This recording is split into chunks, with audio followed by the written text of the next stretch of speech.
End of day one, I would say it was a success. I'm still standing up, I'm still smiling. It's gone well. I mean, it's very difficult because we're actually working on 4 sets at the same time. We have problems, we have bits of blue screen to stick in, we have effects, we have stone blocks that fall over, we have things that revolve, we have spikes of doom that aren't spiky. But no, it's been very successful, very good day. Day one over, the stuntman is allowed to return to his stunt home, and the production is bang on time, but there's no room to dilly-dally. Every new day starts with assembly in the main hall and a briefing on the very latest technology. So that extends, David, yes? Yes. Yeah. Whoa. My God. And this one just wobbles about? It does, just wobble. I see. And this is the first for me to work with Daleks. I must say that it's been quite enjoyable so far, although I don't want to... they don't scare me. They do scare a lot of people. It's very interesting how everybody's walked up to them and sort of the hand's gone out and don't quite touch it because they're not quite certain. Oh my God! The only ridiculous thing is when you hear things like the Daleks have been called to 8 o'clock. I think that sort of makes you laugh a little bit. Yep, we've had them all through here. Ryan Atkinson, Joanna Lumley.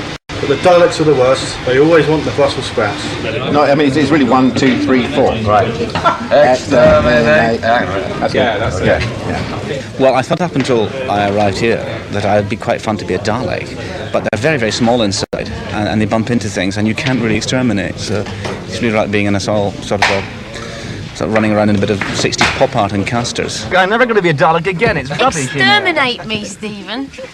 Come on. That's a married man. Look, will you people let me focus?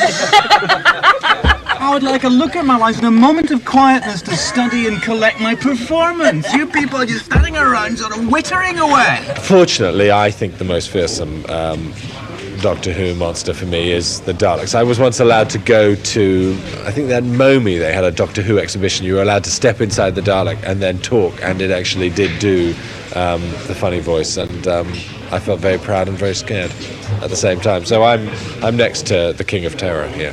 We are the masters of Earth. The Daleks still scare me. I still have nightmares about them, and I feel that today's been useful in that respect as well, in exercising some of those fears, and I think I can go forward in life now, a more centred human being. Have you seen this? Look. This is just pretend. It's wood, Julia, wood. You of all people should know about wood. That's it. I'm never working for you again. I'll double your salary. Always a Dalek. Always the most frightening things. The sight of the Daleks coming around the corner is just more terrifying than my agent not calling me, you know. I don't want to offend any Daleks, but they are unique. Toilet plunging uniqueness. Stop! I can't hear you. A spot of tea for you, my darling. That's his eye! You may think that's my eye. Rounding up a battalion of Daleks is never an easy task, but say hello to the Davos of Shoreham by Sea. These Daleks were built maybe 3 or 4 years ago for our own amateur purposes. We were doing an amateur production of Doctor Who.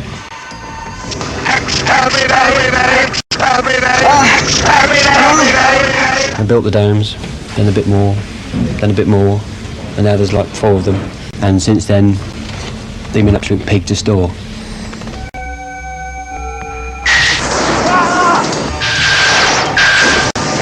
We weren't quite sure how to build the Daleks. Guesswork most of the time. Naturally, there's a sink plunger, bits of plastic, loads of wood, lungs full of sawdust, and loads of patience. At the moment, you've got controls inside, so you can move the head round and the eye, and all the gun sticks and plungers move. Other than that, you just sit on a little seat and push it round with your feet. So it's all manual. It gets a bit cramped up top. Down below, it's not too bad. But the main thing is people tend to forget you're inside them and walk off and leave you. No, I'm sorry. Is the person in here still? Or person gone? Oh, sweetheart. Little hot breath coming out of the railings. I can feel like a kind of caged hamster. You can go at quite a speed if the floor's good and you're confident about where you're going, because vision is not excellent in these things. The worst accident I've ever had is when I fell off the side of a curb and tipped over sideways. And one of the big problems in these is that you can't put your foot down to stop yourself. Luckily, I didn't have to go to casualty and explain myself. As far as I know, none of my Daleks have ever been out of the house on their own. Never been to parties. We don't take them to conventions. We only use them for our own film. Is this the way you treat all your guests? Until today. Until the day we were called up by the BBC. Stardom. These guys have now rank along with the others. All of them were destroyed. As day 2 ends, the Daleks are put to bed, a man shimmers a shimmery thing, and the crew bond in a quiet moment.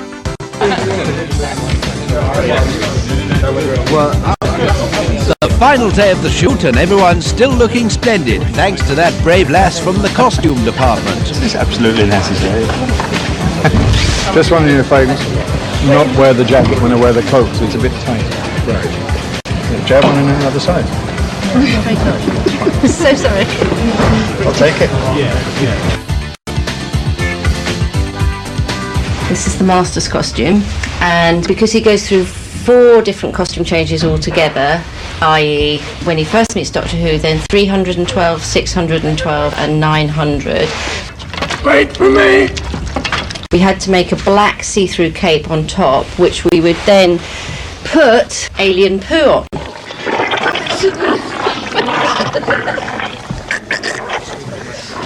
And then it would get vaguely dirtier and dirtier and dirtier. And then in that corner there you see there's a whole load of lettuce, and I nearly brought my baby's nappies in, but not quite. Oh, God, haven't got a handkerchief? And then you have something called cobweb spray, which is basically glue in an aerosol tin, but it makes a cobweb. Oh, I got it. The powers and wonder of filmmaking.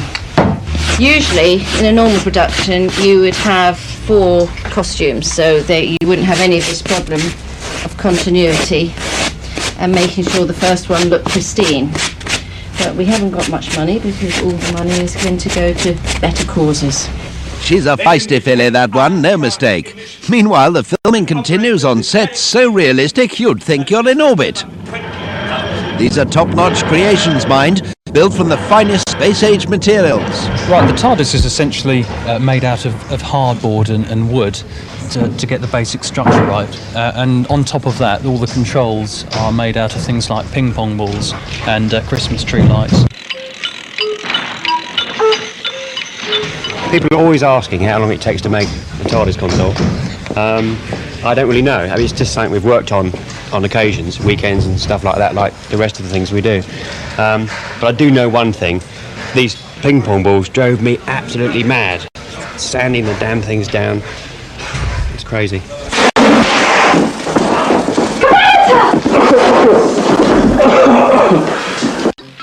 I think if you're going to try and make a copy of something, you want to get it reasonably right. I mean, we just sort of work from photographs, so I don't think there's an accurate measurement in it, but it just gives the impression of what it's meant to be. And they liked it here, so it's been fun. I think Comic Relief contacted us because there was, I think, an article done on amateur films, and they just liked the look of the set and the Daleks and all the walls and stuff. So we're quite happy to provide. Of course, the difficult part's landed! Now she tells us. Everybody generally has a hobby, and it's nice to have a hobby with an actual physical result. Now! From our point of view, it was built for a specific purpose, and we just got carried away a little bit. But it's fine. I don't see that there's any harm in it. 43, take 3. Close to the end of a grueling shoot, and our actors prepare for one final emotional scene. What's going on there? I thought a Dalek said something, didn't they? No. Have we cut all my lines then?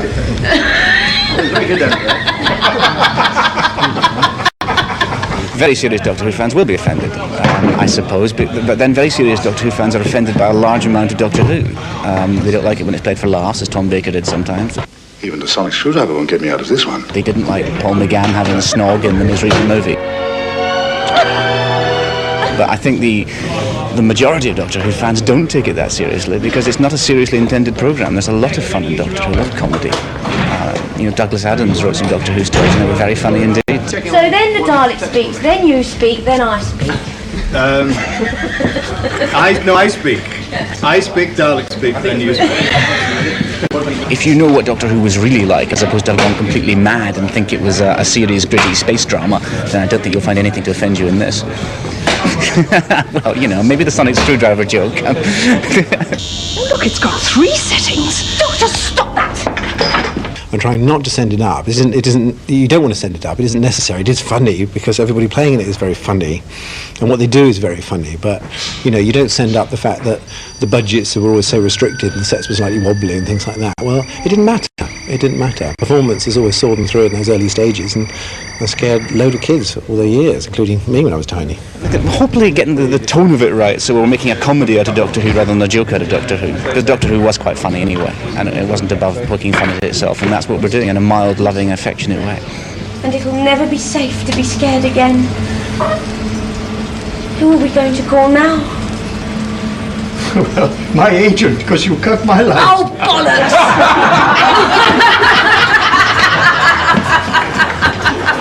That, ladies and gentlemen, is a wrap. Well done. Thank you very much. So it's all over, but the big question remains, will the Doctor ever be back for good? I'd love to do Doctor Who for real, but I don't know if I've got any serious plans to resurrect it, and we haven't written it off forever. We certainly used up the rest of the Doctor's incarnation, so we might, but hopefully not. No, I'd definitely be up for it. That would be incredibly exciting. I'd say, yes, please! I'd adore that. No, I think the Doctor seemed to be getting younger and handsomer, and I'm going the other way. So I think I've missed out on that one. Well, I gotta tell you, that's not a decent career. No wonder the Daleks are so pissed off with everybody. Never work with Daleks and children, that's for sure. Right. Okay. Oh look, he's only 3 foot tall. Off he goes.